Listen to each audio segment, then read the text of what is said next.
আসসালামু আলাইকুম রহমতুল্লাহ বরকাতু।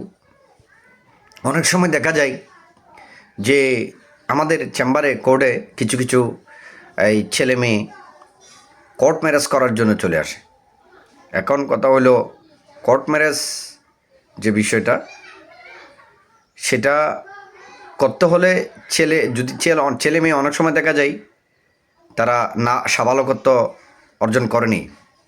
মেয়ের 17 বছর হয়, 16 বছর হয়, ছেলের দেখা যায় 20 বছর হয়, বা ছেলে অনেক সময় 21 পার হলেও মেয়ে কিন্তু 18 পার হয় না, 16 17 এই ধরনের বেশি প্রবলেম আসে। তো এই ধরনের কাজ যারা করেন তাদেরকে আমি এই রিকোয়েস্ট করব, বিশেষ করে ছেলেকে, আপনি এটা মনে হচ্ছে আইনগত কিছু ফল করতেছেন ভাই। আইনগত ফল, তার কারণটা হলো, মেয়ে যতদিন 18 হবে না, তার উইথ ফ্রি কনসেন্ট, যেটা স্বাধীন সম্মতি, সেটা দেওয়ার ক্ষমতা অর্জন হয় না। এটা ক্ষমতাটা অর্জন হবে 18 হলে।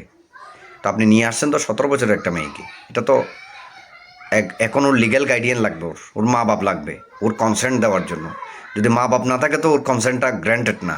তাহলে আপনি যে আনলেন একটা হলফনামা করে, আপনি ওকে বিয়ে করলেন, সেই বিয়েটা তো আইন সিদ্ধ হচ্ছে না।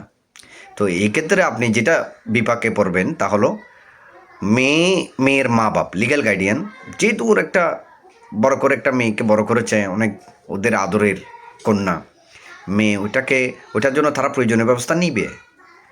তো এখন কথা হইলো, আপনি কি করলেন?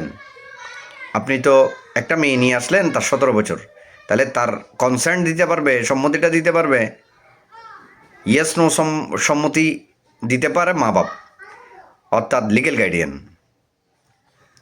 অথবা দাদা। মা বাপ মা বাপ না থাকলে দাদা, বা বাপ বিদেশ থাকলে দাদা, এই ধরনের।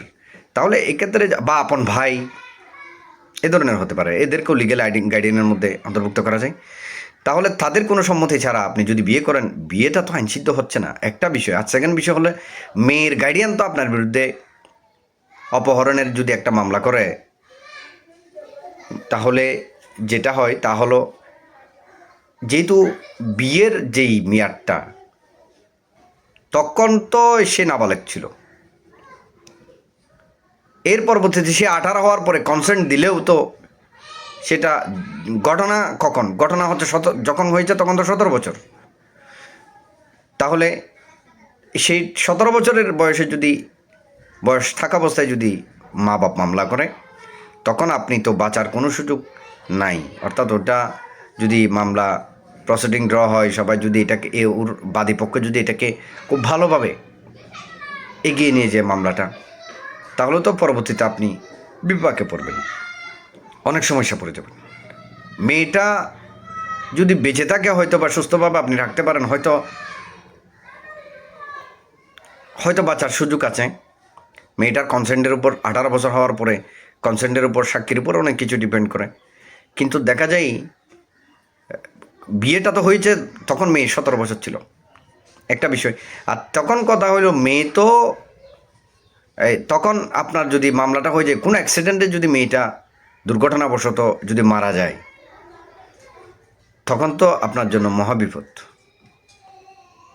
তখন ওর বাইজদারা জবানবন্দিতেও হয়তো বলল, আমার সাথে সম্পর্ক আছে, আমি তার সাথে ভালোবেসে বিয়ে করেছি, আমাকে জোর করে নেয় সব কিছু বলল। কিন্তু বলার পরেও তার কনসেন্টগুলো তো গ্র্যান্টেড না, তার বলাগুলো তো আইনসিদ্ধ না, কারণ সে 18 হয় নাই। এই জন্য যারা এই কাজটা করেন, তাদেরকে বিজ্ঞ আইনজীবীর সাথে পরামর্শ করে খুব সতর্কতার সাথে এই পদক্ষেপ নেওয়ার জন্য, এটা তাদের প্রতি একটা আমার পরামর্শ।